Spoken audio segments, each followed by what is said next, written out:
Nu, labu vakaru, tauta Latvijā! Gribēju parādīt savu jauno Milwaukee zobenzāģi. Jā, redziet, kādi te ir tie burti, cipari.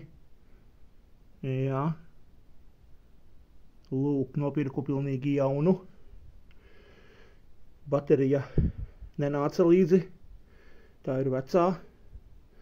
Bet šitāds tiknais zobenzāģis, nu, ir manējais, jo iepriekšējo modelīti 3 gadu laikā salauzu.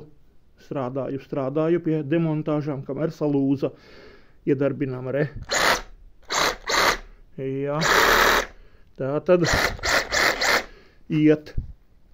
Nopirku Rīgā no slepenās firmas. Varbūt kādreiz pastāstīšu jums. Lūk, tā kā strādāju es ar Milwaukee instrumentiem pārsvarā, jeb galvenokārt.